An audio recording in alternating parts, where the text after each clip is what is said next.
आखिर दोस्तों सुबह 3:30 बजे की मंडे नाइट रॉ आखिर कैसी रही और ये सेट रोलर का प्लान भी क्या है, सब कुछ डिस्कस करेंगे आज मंडे नाइट रॉ के बारे में एक एक करके। जहाँ पे हम मंडे नाइट को किक ऑफ किया रिया रिफलिन ने, जो कि वो समर स्लैम में अब फेस करने वाली किसी एक चैंपियन को। यहाँ वो अपने बारे में बता ही रही होती है कि वो समर स्लैम में किसको फेस करेंगे। यहीं पे ईओ स्काई का म्यूजिक हिट होता है और वो आती है रिंग में और रिया रिफली को खुद ही ऑफर दे देते कि तुम मुझे फेस करो एवोल्यूशन में। जहाँ पे अब इन दोनों के बीच में मैच होने वाला है वुमेन्स टाइटल के लिए यानी एवोल्यूशन में। तो यहाँ पे सेट हो चुका है रिया रिफली वर्सेस ईओ स्काई का मैच। नेक्स्ट हमें बैक स्टेज में देखने को मिलता है डोमिनिक मिस्टीरियो को पर्चा लेके मतलब जा ही रहते कि एजे स्टाइल उनको वहाँ पे रोक लेते हैं। यहाँ पे एजे स्टाइल मतलब उस पर्चे को पढ़ते जिसमें लिखा होता है कि अगर उन्होंने डोमिनिक मिस्टीरियो को मारा या फिर जरा सा भी टच किया तो वो अपना टाइटल शॉट खो देंगे। यानी जो अपॉर्चुनिटी है एजे स्टाइल के पास इंटरकॉन्टिनेंटल चैंपियनशिप के लिए लड़ने के लिए वो उनको के पास से चली जाएगी। तो यही है कि मतलब जो डोमिनिक मिस्टीरियो है वो एजे स्टाइल से बचना चाहते हैं कि उनको टाइटल मैच ना दे पाए और अपने टाइटल को बचाने के चक्कर में। फिर नेक्स्ट हमें क्या देखने को मिलता है टैग टीम टाइटल के लिए मैच, जहाँ पे फिन बैलर और जेडी मैकडोना फेस करते हैं कोफी किंगस्टन और जेवियर वुड को, जो कि चैंपियन है। यहाँ पे एक कमाल का मैच देखने को मिलता है और इनके बीच में जो लड़ाई और हाई फाई मूव होते हैं काफी तगड़े थे। जहाँ पे फिन बैलर अपना फिनिशर लगा के इस मैच को जीत लेता है और बन जाते हैं न्यू टैग टीम चैंपियन और जेडी मैकडोना और फिन बैलर के पास ये टाइटल आ चुका है। जहाँ पे अब जजमेंट डे के पास चार चार टाइटल हो चुके हैं,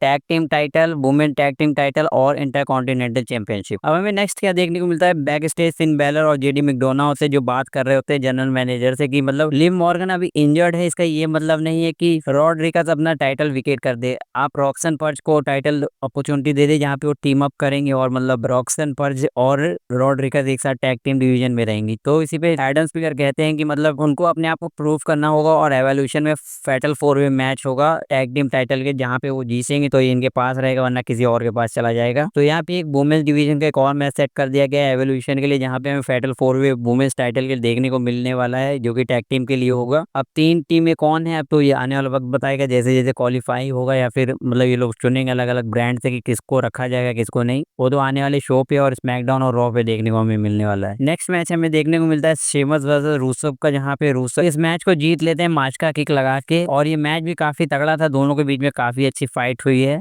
तो एक कमाल की रेसलिंग सेगमेंट हमें रूसव और शेमस के बीच में देखने को मिले, जहाँ पे रूसव के लिए अच्छा विन है, जहाँ पे उसको और पुश मिलना चाहिए। अब यहाँ पे उनकी बॉडी फिजिक जो पहले थी वैसी नहीं है, थोड़े स्लिम हो चुके हैं वो, और कभी कभी लगता है ये रूसव है नहीं यार, रूसव को पोलियो ओलियो हो गया थोड़ा कि ऐसे पतले से हो गए हैं। फिलहाल उनके लिए एक अच्छी विन थी जहाँ पे वो कुछ पुश मिलेगा उनको और ऐसे मैचेस उनको मतलब मिलने चाहिए और ऐसे विन से उनका एक सेगमेंट बन सके और उनको एक मतलब स्टोरी लाइन में डाला जा सके। अब हमें बैक स्टेज क्या देखने को मिलता है, केवियन क्रॉस अटैक कर देते हैं सैमी ज़ेन पर और सैमी ज़ेन को पीटते हैं कि मतलब उनके रिप में इंजरी आ जाती है, जहाँ पे उनका मेन इवेंट मैच भी था जो उससे पहले उनके ऊपर हमला हो गया है। और इन दोनों के बीच में क्या है स्टोरी लाइन चल रही है भैया कुछ पता ही नहीं, जहाँ पे अभी तो उनका सैमी ज़ेन का सेगमेंट चल रहा है रोलन के साथ, उसके बाद फिर इधर भी चल रहा है, काफी किचपिच हो रहा है ये। फिर हमें क्या देखने को मिलता है नेक्स्ट गुंथर यानी चैंपियन, हमारे वर्ल्ड हेवीवेट चैंपियन आते हैं रिंग में। वो बताते हैं कि मतलब गोल्डबर्ग को तो 3 मिनट में हरा देंगे, लेकिन नहीं ऐसा वो नहीं करेंगे, वो पहले एम्बेरस करेंगे गोल्डबर्ग को फिर जाके उनको हराएंगे, जो कि सैटरडे नाइट में इनका मेन इवेंट में मैच है। उसके बाद कहते हैं कि उसके बाद नेक्स्ट कौन है, अगर मैं गोल्डबर्ग को हरा दूंगा उसके बाद नेक्स्ट कौन है। वहीं पे सेट रोलन का म्यूजिक हिट होता है जो कि पॉल हेमन के साथ आते हैं, लेकिन आज उनके साथ एक नया ब्रीफ केस था जो कि काफी इनोवेटिव था और नया था, ब्लैक कलर और गोल्डन कलर का कॉम्बिनेशन जो था काफी कूल लग रहा था। जहाँ पे सेट रोलन कहते हैं कि मेरा कैश इन करने का मन नहीं था सऊदी अरेबिया के नाइट ऑफ चैंपियन में, लेकिन मैंने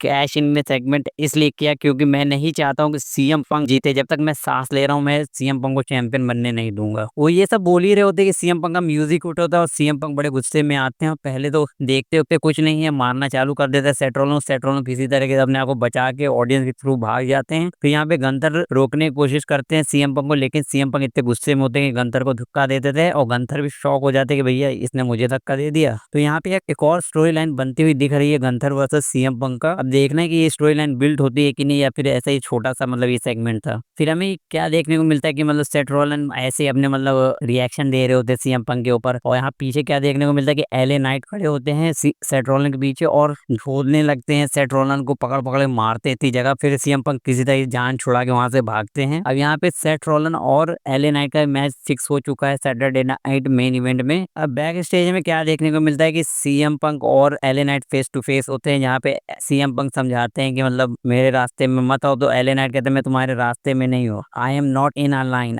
आई एम द लाइन। ये वैसी लाइन होती है जैसे कि I am not in a danger I am the danger करके लाइन होती है, वही लाइन इन्होंने यहाँ पे मार दी है। नेक्स्ट हमें देखने को मिलता है क्वालिफाई मैच बेली वर्सेस लायरा वेलकेरी का, जो कि होता है वुमेन्स आईसी टाइटल के लिए। यहाँ पे इस मैच में डबल पिन होता है और कोई नहीं जीता है मैच, मतलब कह सकते हैं कि ड्रॉ हो जाता है। तो यहाँ पे क्या होता है कि मतलब दोनों को एक दूसरे को गुस्सा होता है और एक दूसरे को मारने लगते हैं, खूब पीटते हैं इधर उधर। तो इन दोनों के बीच में भी मतलब लड़ाई चल रही है। तो ऐसे में ट्रिपल थ्रेट मैच देखने को मिल सकता है हमें एवोल्यूशन में या फिर मेन इवेंट में, जो सैटरडे नाइट को होने वाला है, जो कि होने वाला है आईसी टाइटल के लिए। अब हमें यहाँ पे मेन इवेंट देखने को मिलता है जिसमें सैमी ज़ेन पेंटा टैग टीम में होते हैं और वहीं पे ब्रॉन ब्रेकर ब्रॉन्सन रीड एक सेगमेंट में होते हैं, जहाँ पे ब्रॉन्सन रीड और ब्रॉन ब्रेकर इस मैच को जीत लेते हैं। स्पीयर लगाते हैं ब्रॉन ब्रेकर सैमी ज़ेन को और इस मैच को बड़े आराम से जीत लेते हैं। फिर क्या होता है कि मतलब ये दोनों यहाँ पे हार नहीं मानते हैं, ब्रॉन ब्रेकर ब्रॉन्सन रीड और पीटने लगते हैं मतलब सैमी ज़ेन और पेंटा को। तो यहीं पे जे उसो आते हैं मदद करने चेयर लेकर। पहले तो वो ब्रॉन ब्रेकर को पीटते हैं चेयर से, उसके बाद ब्रॉन्सन रीड पे अटैक करते हैं, जहाँ पे ब्रॉन्सन रीड को मारते हैं लेकिन वो गिरते ही नहीं, फिर उनको चेयर उनके मुंह पे मारते तो वो बाहर चले जाते हैं।